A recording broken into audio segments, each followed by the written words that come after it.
ધોરણ 11 સાયન્સ રસાયણ વિજ્ઞાન પ્રકરણ નંબર 4 રાસાયણિક બંધન અને આણ્વીય રચના.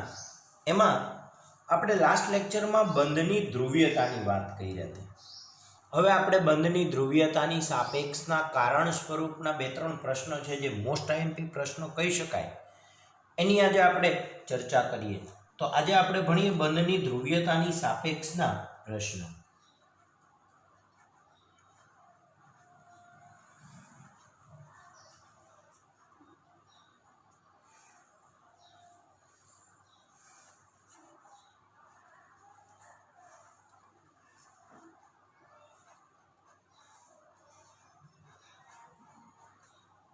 બંધની ધ્રુવીયતાની સાપેક્ષના પ્રશ્નની વાત કરીએ તો ખાસ કરીને બહુપરમાણુય અણુમાં અણુની દ્વિધ્રુવીય ચાકમાત્રા એ જુદા જુદા બંધની, આપણે એવું કહી શકીએ કે બહુપરમાણુય અણુમાં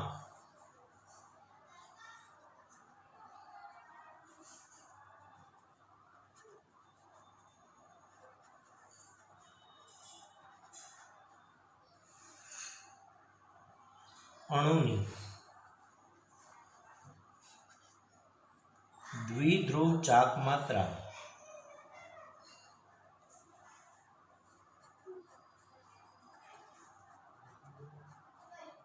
એ જુદા જુદા બંધની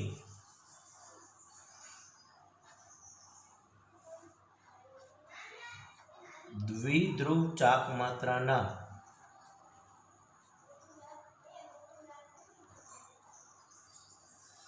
સદિશ સરવાળા જેટલી હોય છે.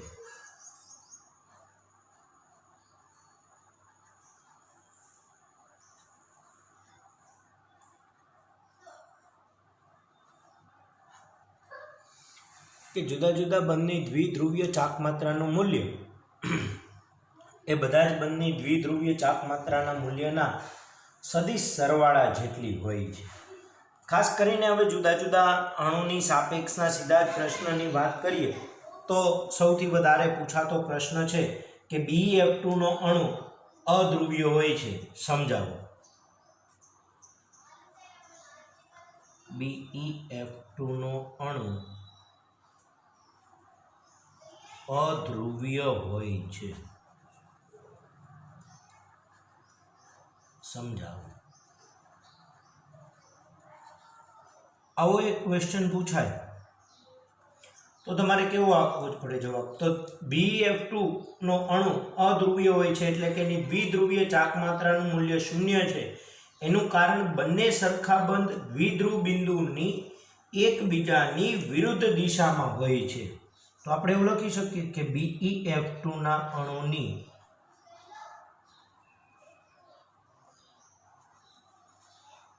દ્વિધ્રુવ ચાકમાત્રા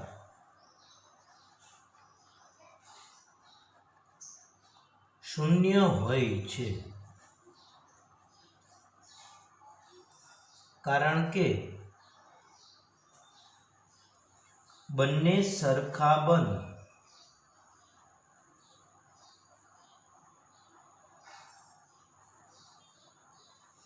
એ દ્વિધ્રુવ બિંદુ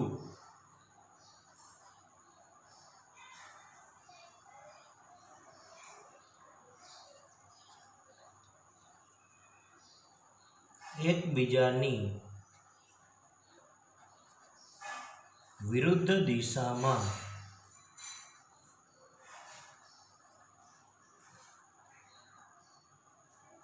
હોય છે અને એકબીજાને રદ કરે છે. હવે સમજીએ કહેવા શું માંગે છે કે BeF2 ના અણુની વાત છે તો બેરિલિયમ સાથે 2 ફ્લોરિન છે.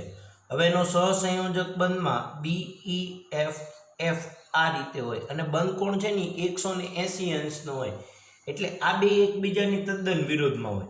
હવે બંધમાં એવું થાય કે ફ્લોરિન ઇલેક્ટ્રોન મેળવે, આ બાજુથી ફ્લોરિન ઇલેક્ટ્રોન મેળવે. હવે આ જેટલું આ બાજુ મેળવે આ એટલું આ બાજુ ખેંચે એટલે નથી આ બાજુ ખેંચાતું, કે નથી આ બાજુ ખેંચાતું, આનું ખેંચાણ બળ આના દ્વારા નાશ પામે ને આનું ખેંચાણ બળ આના દ્વારા નાશ પામે, એટલે કે બંને સરખા બંધ દ્વિધ્રુવ બિંદુ એકબીજાની વિરુદ્ધ દિશામાં છે અને એકબીજાને રદ કરે છે, એટલે આખે આખો અણુ છે એ અધ્રુવીય જોવા મળે છે.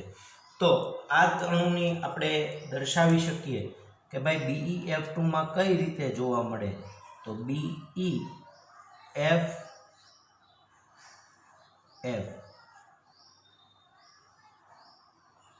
અહીંયા એનું દ્વિધ્રુવ આ બાજુ આવે, આનું દ્વિધ્રુવ આ બાજુ આવે અને કુલ દ્વિધ્રુવ ચાક માત્રા છે એ એકબીજાની રદ થાય છે. તો એવું લખીએ કે એકબીજાની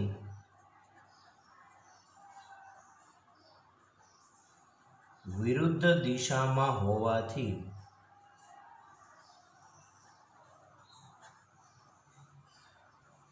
રદ કરે છે. એકબીજાની વિરુદ્ધ દિશામાં છે એટલે આ દ્વિધ્રુવ ચાક માત્રા છે એ રદ થઈ જાય છે. સેમ ત્રિપરિમાણીય અણુની અંદર BF3 અણુ છે, એવા બધા અણુ છે એની અંદર એવું કહી શકાય કે દ્વિધ્રુવ ચાક માત્રા શૂન્ય હોય છે. સેમ જેમ BeF2 ની વાત છે એમ આપણે BF3 અણુ છે એ દ્વિધ્રુવ ચાક માત્રા એવું દર્શાવી શકાય કે BF3 નો અણુ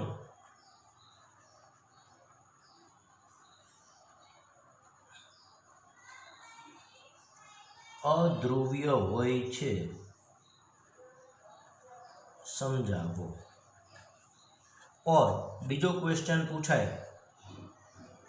कि BF3 ना अणुनी द्विध्रुव चाक मात्राનું મૂલ્ય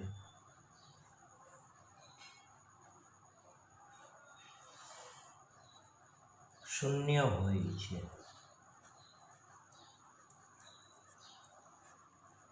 समझाओ. तो सेम आना जेवुं ज आनी अंदर छे. अहींया शुं थाय तो मध्यस्थ परमाणु बोरोन आवशे, एनी पासे 3 फ्लोरीन छे. हवे 3 फ्लोरीन छे ने ए एकबीजाथी 120 अंशना खूणे गोठवाय. हवे तमे समजो आ त्रणेयनुं आकर्षण बळ सरखुं छे. हवे मानो के तमे 3 व्यक्ति छो, ए व्यक्ति एना जेवो ने जेवो ए व्यक्ति, एना जेवो ने जेवो ए व्यक्ति, कोई एक व्यक्तिने मध्यस्थ वच्चे बांधी અને એક આમ ખેંચે, એક આમ ખેંચે ને એક આમ ખેંચે. હવે બધાય વચ્ચેનો ખૂણો જો 120 અંશનો હોય તો આનું ખેંચાણ બળ આ બેયના ખેંચાણ બળને કારણે નાશ પામે. સેમ આનું ખેંચાણ બળ આ બેયના ખેંચાણ બળને કારણે નાશ પામે ને આનું ખેંચાણ બળ આ બેયના ખેંચાણ બળને કારણે નાશ પામે. એટલે કુલ દ્વિધ્રુવીયતા ચાક માત્રા છે એ 0 થઈ જાય. પણ હા, આના બદલે જો બે આ બાજુ ખેંચતા હોય તો દ્વિધ્રુવીય ચાક માત્રા ઉત્પન્ન થાય, પણ ત્રીજો એની વિરુદ્ધ 120 અંશના ખૂણે જ ખેંચે છે એટલે એની દ્વિધ્રુવીય ચાક માત્રાનું મૂલ્ય 0 થશે. તો દ્વિધ્રુવીય ચાક માત્રાનું મૂલ્ય 0 થશે. આ 120 જોવા મળે છે કારણ કે અહીંયા એકનું ખેંચાણ બળ દ્વિધ્રુવીય ચાક માત્રાનું મૂલ્ય 0 કારણ કે બંધ કોણ 120 અંશ છે. બીજું, દરેક જગ્યાએ આકર્ષણ બળ સરખું છે એટલે કોઈ પણ એક ઘટકનું આકર્ષણ બળ એની વિરુદ્ધ દિશામાં રહેલા બે ઘટકના આકર્ષણ બળને કારણે 0 થઈ જાય છે અને આવું દરેક માટે જોવા મળે છે. એટલે દ્વિધ્રુવીય ચાક માત્રાના મૂલ્યનો સરવાળો એ 0 જોવા મળે છે. તો આના અણુની આપણે વાત કરીએ કે ભાઈ BF3 નો અણુ અધ્રુવીય અથવા તો દ્વિધ્રુવીય ચાક માત્રાનું મૂલ્ય 0 હોય છે કારણ કે ત્રિપરિમાણમાં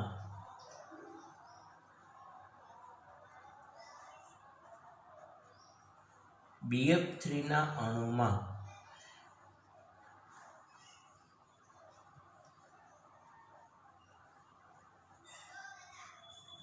ત્રણ BF બંધ એકબીજાને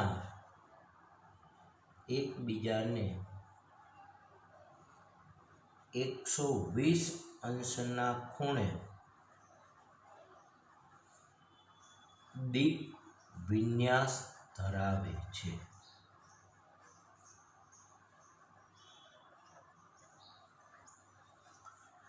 હવે ત્રણેય બંધ છે ને એ એકબીજાથી 120 અંશના ખૂણે ગોઠવાયેલા છે એટલે કે દિશાકીય ગોઠવણી હોવાથી એને દિક વિન્યાસ તરીકે કહેવાય. અને ત્રણેયની દ્વિધ્રુવીય ચાક માત્રાનો સરવાળો, બે સરખી દ્વિધ્રુવીય ચાક માત્રાનો સરવાળો ત્રીજાની વિરુદ્ધમાં હોય છે. હવે કોઈ પણ બંધની દ્વિધ્રુવ ચાક માત્રા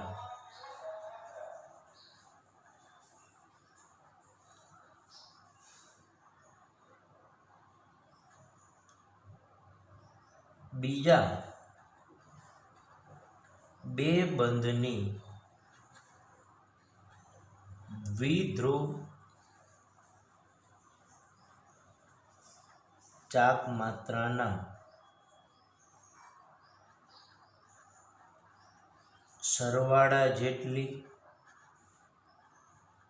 અને વિરુદ્ધ દિશામાં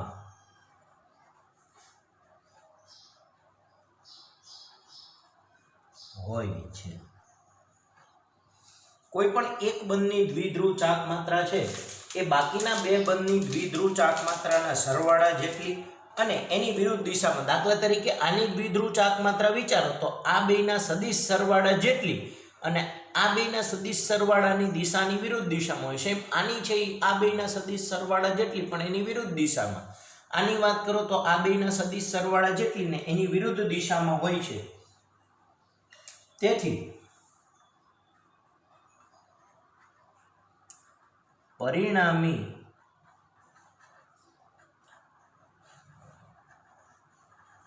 દ્વિધ્રુવ ચાક માત્રા નું મૂલ્ય 0 જોવા મળે છે.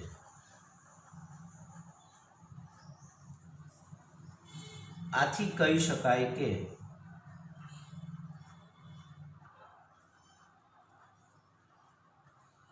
BF3 નો અણુ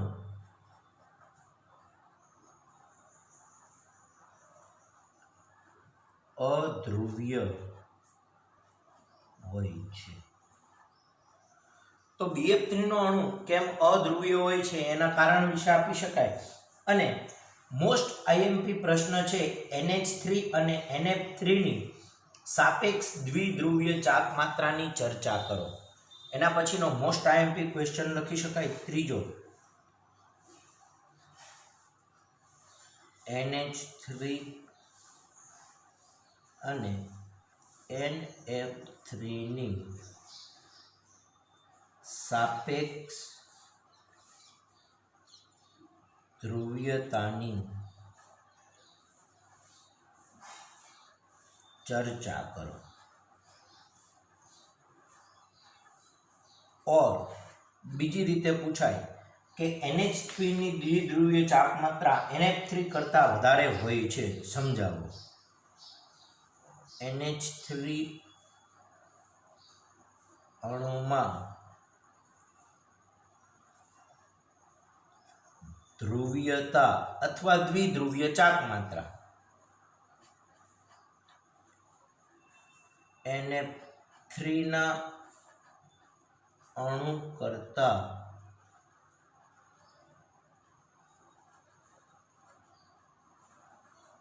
વધારે હોય છે, સમજાવો. અથવા બીજો પ્રશ્ન પૂછાય કે NH3 નો અણુ NF3 ના અણુ કરતા વધુ ધ્રુવીય છે, સમજાવો. તો આ ત્રણેય પ્રશ્નનો જવાબ આપણે પહેલા રફમાં શીખીએ અને પછી અહીંયા લખીએ. તો NH3 અને NF3, હવે મધ્યસ્થ પરમાણુ નાઇટ્રોજન આવે.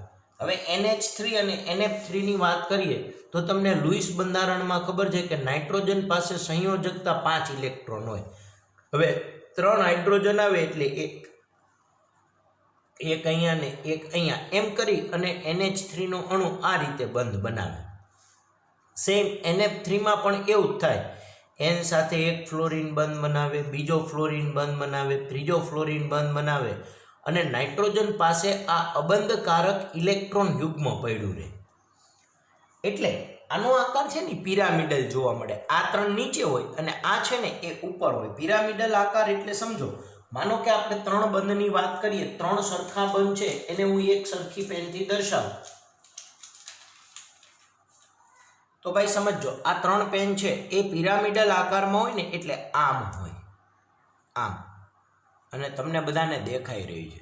આ 3 પેન આમ હોય અને અબંધકારક ઇલેક્ટ્રોન યુગ્મ, માનો કે ગ્રીન કલરની પેનનું છે એ આમ હોય, એટલે આ રીતનો અણુ હોય. તમે જો, આ એક હાઇડ્રોજન, આ બીજો હાઇડ્રોજન ને આ ત્રીજો હાઇડ્રોજન ને આ બાજુ અબંધકારક ઇલેક્ટ્રોન યુગ્મ. સેમ NH3 માં વિચારો તો એક ફ્લોરિન, બીજો ફ્લોરિન અને ત્રીજો ફ્લોરિન ને આ એનું અબંધકારક ઇલેક્ટ્રોન યુગ્મ હોય છે. ચલો, અણુની આ રચનાને ખાસ યાદ રાખીએ. આનો આકાર પિરામિડલ કહેવાય. હવે આ પિરામિડલ આકાર સમજાણો હોય તો હું તમને એની ધ્રુવીયતા સમજાવું. તો આ પિરામિડલ આકારના અણુને અહીંયા હું દોરું તો N, એક બાજુ H, આ પાછળનો H, આ બાજુનો H અને આ એનું અબંધકારક ઇલેક્ટ્રોન યુગ્મ. સેમ NH3 ની વાત કરો તો N, એક બાજુ F, આ પાછળની બાજુનો F, આ બાજુનો F અને એક એનું અબંધકારક ઇલેક્ટ્રોન યુગ્મ. ચલો, આટલું તો તમને બધાને સમજાણું છે. હવે એની આગળ ઉપર ચર્ચા કરીએ તો નાઇટ્રોજન અને હાઇડ્રોજનમાં શું થાય? તો કે અહીંયા જે ભાગીદારીના ઇલેક્ટ્રોન હોય એ કોણ લઈ જાય? તો કે નાઇટ્રોજનની વિદ્યુત ઋણતા વધારે હોય એટલે ઇલેક્ટ્રોન છે નાઇટ્રોજન તરફ આવશે. સેમ આ બંધમાં ઇલેક્ટ્રોન યુગ્મ નાઇટ્રોજન તરફ આવે અને આ બંધમાં ઇલેક્ટ્રોન યુગ્મ નાઇટ્રોજન તરફ જાય. પણ નાઇટ્રોજન અને ફ્લોરિન આવે તો આપણને ખબર છે કે ફ્લોરિનની વિદ્યુત ઋણતા વધારે છે એટલે ઇલેક્ટ્રોન યુગ્મ છે એ ફ્લોરિન પોતાની તરફ લઈ લેશે. આમાંય ફ્લોરિન લઈ લેશે અને આમાંય ફ્લોરિન લઈ લેશે. તો હવે શું થયું ભાઈ સમજો, જ્યારે દ્વિધ્રુવીય ચાક માત્રાની વાત કરીએ, દ્વિધ્રુવ ચાક માત્રાની વાત કરીએ ત્યારે આ એક અણુને માનો કે A કહીએ ને આને અણુ B કહીએ. તો A એટલે કે NH3 અણુની વાત કરીએ ને B એટલે NF3 અણુની વાત કરીએ તો અહીંયા ઇલેક્ટ્રોન છે એ મધ્યસ્થ પરમાણુ નાઇટ્રોજન તરફ આવે છે અને નાઇટ્રોજન પાસે પોતાનું અબંધકારક ઇલેક્ટ્રોન યુગ્મ છે. તો અહીંથી એ ઋણ ભાગ આવ્યો, અહીંથી એ ઋણ ભાગ આવ્યો, અહીંથી એ ઋણ ભાગ આવ્યો અને પોતાનો ઋણ ભાગ હતો. તો નાઇટ્રોજન ઉપર પરિણામી ઋણ ભાગની માત્રા વધી જશે અને હાઇડ્રોજન ઉપર ધન વીજભાર વધી જશે. એટલે અહીંયા નાઇટ્રોજન પર ઋણ ભાર વધશે અને હાઇડ્રોજન છે એ આંશિક ધન બનશે. હવે અહીંયા નાઇટ્રોજન ઉપર ઋણ વીજભાર વધ્યો. હવે અહીંયા શું થયું? તો કે આ બંધના લીધે ફ્લોરિન ઋણ બનશે, નાઇટ્રોજન ધન બનશે. આ બંધના લીધે ફ્લોરિન આંશિક ઋણ ને નાઇટ્રોજન આંશિક ધન. આના લીધે ફ્લોરિન આંશિક ઋણ અને નાઇટ્રોજન આંશિક ધન બને. બીજું, નાઇટ્રોજન ઉપર પોતાનું આ અબંધકારક ઇલેક્ટ્રોન યુગ્મ તો છે, હવે પોતાની ઉપર ધન વીજભાર આવ્યો, ઋણ તો હતો જ એટલે થોડોક ધન વીજભાર છે એ આ ઋણ વીજભારના કારણે તટસ્થ થઈ ગયો અને એના લીધે નાઇટ્રોજન પર ધન ભારની માત્રા ઘટશે. તો આમાં શું થયું? તો કે નાઇટ્રોજન ઉપર વીજભારની માત્રા છે એ ઘટી ગઈ અને અહીંયા શું થયું? તો કે NH3 અણુમાં થાય શું? તો કે દ્વિધ્રુવીય ચાક માત્રા છે એ NF બંધની નાઇટ્રોજનની વિરુદ્ધ દિશામાં હોય છે અને અબંધકારક ઇલેક્ટ્રોન યુગ્મના કારણે દ્વિધ્રુવીય ચાક માત્રાની અસરમાં ઘટાડો થાય છે. એટલે આ અણુમાં જે દ્વિધ્રુવીય ચાક માત્રા જોવા મળે છે એનું મૂલ્ય માત્ર 0.23 જેટલું જોવા મળે છે. NF3 અણુમાં દ્વિધ્રુવીય ચાક માત્રાનું મૂલ્ય 0.23 જોવા મળે છે. જ્યારે NH3 અણુની વાત કરીએ તો આ મૂલ્ય 1.47 જોવા મળે છે. તો તમે આના ઉપરથી સમજી શકો છો કે NH3ના અણુ કરતાં NH3ના અણુમાં દ્વિધ્રુવીય ચાક માત્રાનું મૂલ્ય વધારે જોવા મળે છે. એટલે આપણે કહી શકીએ કે NH3ના અણુમાં ધ્રુવીયતા એ NF3ના અણુ કરતાં વધારે હોય છે, કારણ કે અહીંયા ત્રણેય બંધની ધ્રુવીયતા છે એ એક જ દિશામાં નાઇટ્રોજન તરફ હોય છે. એટલે એમાં દ્વિધ્રુવીય ચાક માત્રાનું મૂલ્ય એ વધારે જોવા મળે છે. અને આપણે એને લખાણ સ્વરૂપે લખીએ કે NH3 અને NF3 નો અણુ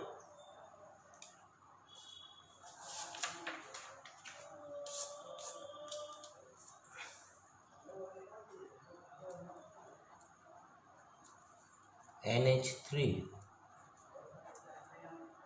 અને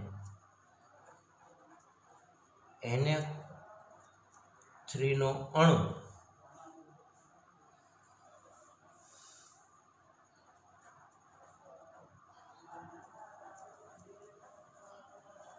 પિરામિડલ આકાર ધરાવે છે. સૌથી પહેલા તો NH3 અને NF3 નો અણુ છે એ પિરામિડલ આકાર ધરાવે છે અને બંને અણુમાં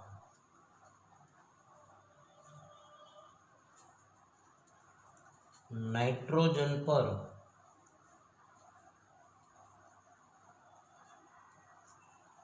અબંધકારક ઇલેક્ટ્રોન યુગ્મ હોય છે. બંને અણુમાં જે મધ્યસ્થ નાઇટ્રોજન છે એના ઉપર અબંધકારક ઇલેક્ટ્રોન યુગ્મ હોય છે. હવે F એટલે કે ફ્લોરિનની વિદ્યુત ઋણતા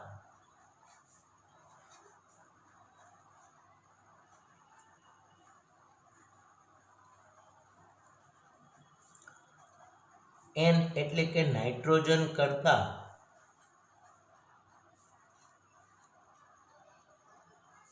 વધારે હોય છે.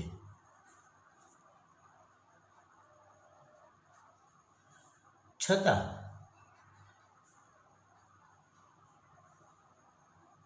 NF3 અણુની દ્વિધ્રુવીય ચાક માત્રા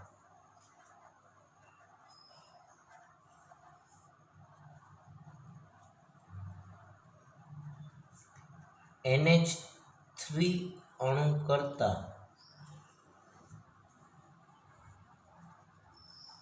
ઓછી હોય છે.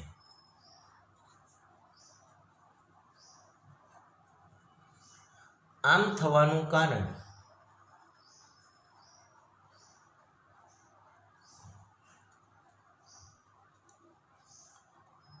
એ છે કે NH3 અણુની બાબતમાં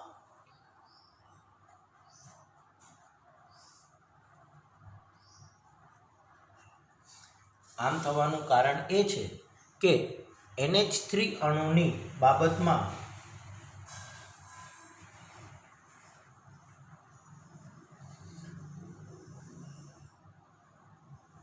NH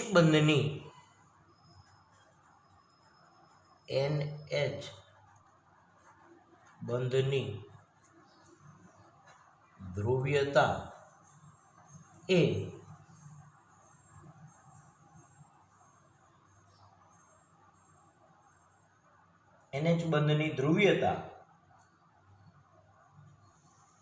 નાઇટ્રોજન પરમાણુ પર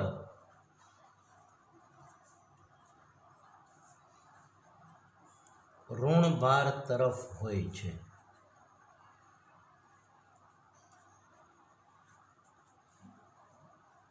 નાઇટ્રોજન પરમાણુ પર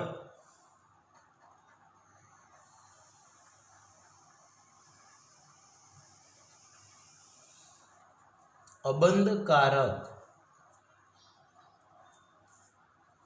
ઇલેક્ટ્રોન યુગ્મના કારણે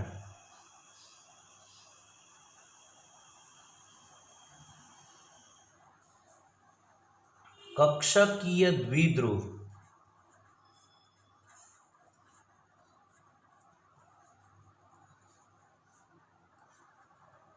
એ જ દિશામાં હોય છે.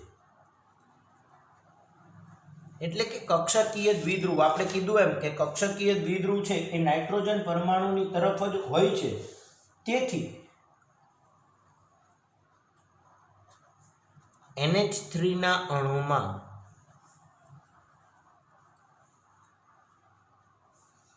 દ્વિધ્રુવીય ચાક માત્રા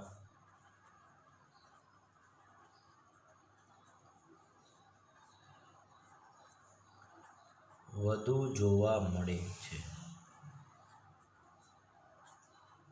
હવે એવી જ રીતના NF3 ની વાત કરીએ કે NF3 માં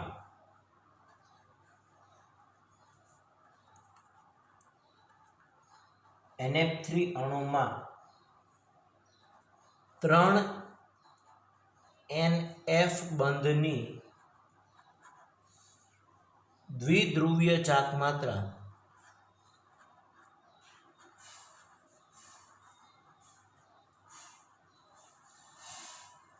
વિરુદ્ધ દિશામાં NF બંધની દ્વિધ્રુવીય ચાક માત્રા એ વિરુદ્ધ દિશામાં હોય છે.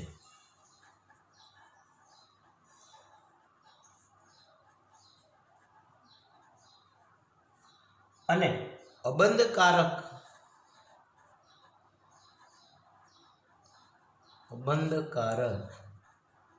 ઇલેક્ટ્રોન યુગ્મના કારણે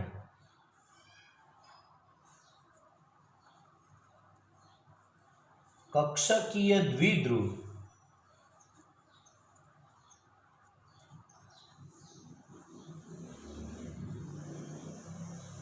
એ NF બંધની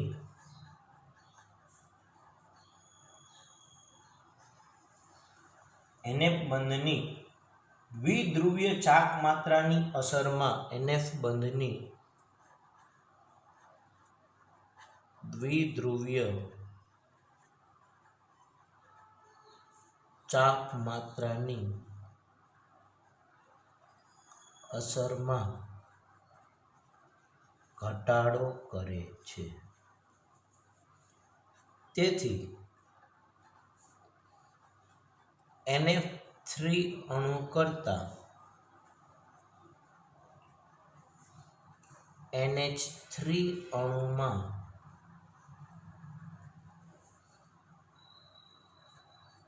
ધ્રુવીયતા વધુ જોવા મળે છે. એમ કરી લખી અને તમારે NH3 અને NF3 અણુને દર્શાવવો પડે અને એનું અબંધકારક ઇલેક્ટ્રોન યુગ્મ પણ દર્શાવવું પડે. માનો કે આપણે NH3 લખીએ તો નાઇટ્રોજન, એની ઉપરનું આ અબંધકારક ઇલેક્ટ્રોન યુગ્મ અને એના 3 હાઇડ્રોજન સાથેના બંધ, એક બંધ, આ બીજો બંધ અને આ ત્રીજો બંધ, અને આ ત્રણેય બંધની દ્વિધ્રુવીય ચાક માત્રા છે એ નાઇટ્રોજન પરમાણુ તરફ જોવા મળે છે. આમ લખી નાખો. સેમ NF3 તો એની પાસે અબંધકારક યુગ્મ અહીંયા હોય, એક ફ્લોરિન, બીજો ફ્લોરિન અને ત્રીજો ફ્લોરિન, અને અહીંયા બંધની ધ્રુવીયતા છે એ ફ્લોરિન પરમાણુ તરફ જોવા મળે છે. તો આપણે એવું કહી શકીએ કે NH3 માં દ્વિધ્રુવીય ચાક માત્રા અબંધકારક ઇલેક્ટ્રોન યુગ્મની કક્ષકીય દ્વિધ્રુવ દિશામાં જ હોય છે, એટલે આની દ્વિધ્રુવીય ચાક માત્રા આના કરતાં વધારે જોવા મળે છે. તો ખાસ યાદ રાખીએ આટલું. પછી જુદા જુદા અણુમાં દ્વિધ્રુવીય ચાક માત્રાનું મૂલ્ય તમને કોષ્ટક 4.5 આપેલું છે. એમાં ખાસ MCQ યાદ રાખવા જેવા છે ભાઈ. તમારી ટેક્સ્ટબુકમાં આના પછી કોષ્ટક 4.5 આપ્યું છે. એમાં ખાસ તમારે દ્વિધ્રુવીય ચાક માત્રાની સાપેક્ષના અણુ યાદ રાખવા જેવા છે. દ્વિધ્રુવીય ચાક માત્રાની સાપેક્ષના અણુ યાદ રાખવા જેવા છે. હું તમને અહીંયા સમજાવું ભાઈ, ખાસ જોઈજો, તમારે બધાની પાસે આવું કોષ્ટક છે. તો AB અણુ એટલે કે એક A ને એક B, HF, HCl, HBr, HI, H2. તો આમાં દ્વિધ્રુવીય ચાક માત્રા જો ફ્લોરાઇડમાં વધારે, ક્લોરાઇડમાં એના કરતાં ઓછી, બ્રોમાઇડ ત્યારે ઓછી, એના કરતાં આયોડાઇડમાં ઓછી, બે સરખા છે ત્યારે 0. સેમ AB2 ભાઈ, આ MCQ માટે મોસ્ટ IMP છે, યાદ રાખજો. AB2 H2O ની 1.5 છે, H2S માં 0.95, અને CO2 ભાઈ ખાસ યાદ રાખીએ, CO2 ની દ્વિધ્રુવીય ચાક માત્રાનું મૂલ્ય 0 હોય છે, એટલે કે આ અણુ અધ્રુવીય હોય છે. સેમ NH3 NH3 BF3, તો એમાં BF3 નો અણુ ધ્રુવીય છે કારણ કે આની પાસે અબંધકારક ઇલેક્ટ્રોન યુગ્મ હોતું નથી ને આપણે અહીંયા ભણ્યા. સેમ એ સાથે 4B હોય CH4, તો અહીંયા દ્વિધ્રુવીય ચાક માત્રા મિથેનમાં 0 હોય, CCl4 માં 0 હોય, પણ એક હાઇડ્રોજન અને 3 ક્લોરીન છે ત્યારે દ્વિધ્રુવીય ચાક માત્રાનું મૂલ્ય 1.04 જોવા મળે છે. એટલે કે આ અણુ છે એ ધ્રુવીયતા દર્શાવે છે. સેમ સહસંયોજક બંધનું આયનીય લક્ષણ અને આયનીય બંધનું સહસંયોજક લક્ષણ, એના આ 3 પોઈન્ટ આપ્યા છે. આ તમે વાંચી લેજો. આપણે રૂબરૂ મળીશું ત્યારે આના વિશે ચર્ચા કરીશું. ખાસ યાદ રાખજો, તમે મને આ સમજાવજો, મને યાદ કરાવજો કે સાહેબ સહસંયોજક બંધનું ધ્રુવીય લક્ષણ અને ધ્રુવીય બંધનું સહસંયોજક લક્ષણ આપણે ભણવાનું છે. તો આ હું તમને 5 મિનિટમાં સમજાવીશ. અહીંયા કરતાં ત્યાં સમજવામાં વધારે મજા રહેશે. હવે એના પછીનો ટોપિક આપણે VSEPR ની વાત કરશું. VSEPR ની વાત કરીશું. ચલો, તો તમને બધાને આટલું સમજાણું. હવે પછી આપણે એક નવો મુદ્દો ભણીશું VSEPR, જે નેક્સ્ટ લેક્ચરમાં